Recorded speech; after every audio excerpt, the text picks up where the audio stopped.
Good morning, good afternoon, good evening. This is Statistical and Geospatial Inside YouTube. We are meeting today in lesson number 29, which is calculation of confidence level using t-test. In the previous lesson, last year, in lesson number 28, we had seen how to use the Z-score to calculate the confidence level. Happy New Year 2026. And by the end of this lesson, you'll be able to calculate confidence level manually using t-test. The t-test was first developed by William S.G., who worked as a chemist at the Guinness Brewery. He published the t-test in the year 1908 under the pseudonym Student. In public health, the t-test is used to calculate confidence interval for the mean of a population when the sample size is small or the population standard deviation is unknown.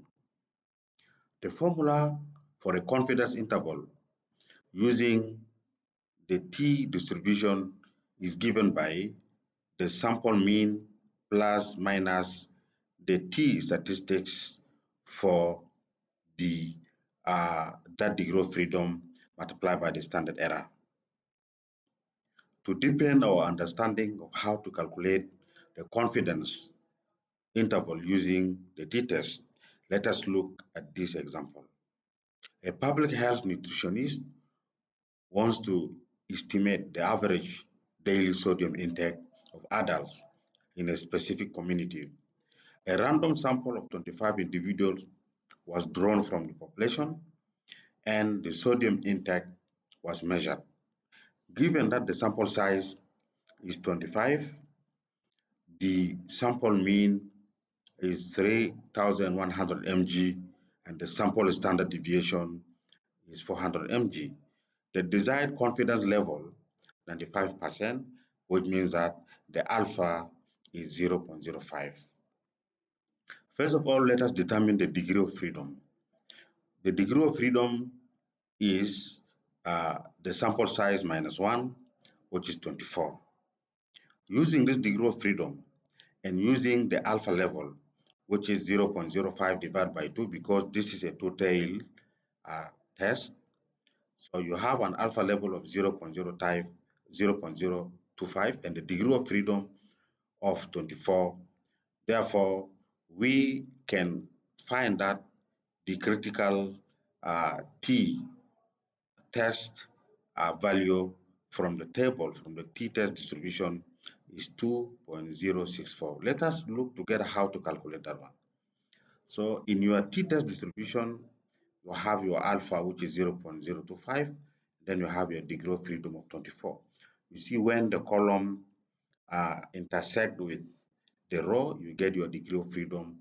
Sorry, you get your t distribution, your critical t of 2.064.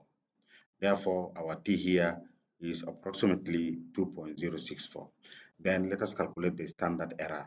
The standard error is given by the s divided by root of n. You have 400 divided by root of 25. You get the standard error of 80 mg. Then let us calculate the margin of error, because it is very important that the confidence level is either the sample mean subtracted from the margin of error or the sample mean added to the margin of error. So our margin of error is given by the critical t value times the standard error. You have 2.064 times 80. You get a margin of error of 165.12 mg. Therefore, the lower limit for the confidence interval is the sample mean minus the margin of error.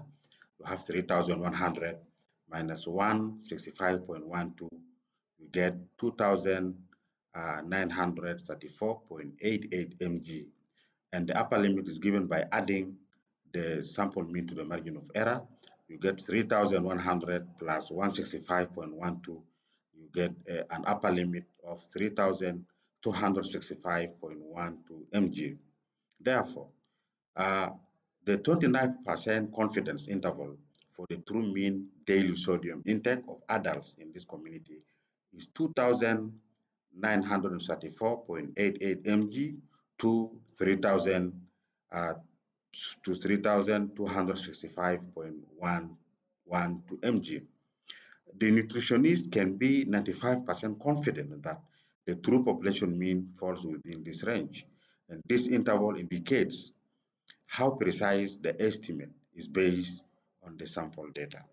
In conclusion, a Z is called for the confidence interval calculation used when the population standard deviation is known and the population sample is large, that is more than 30, where the sample standard deviation approximate well to the population standard deviation sigma.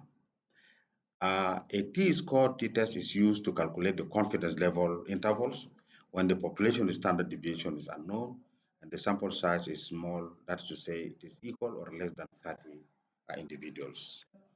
Thank you for following. See you in the next YouTube.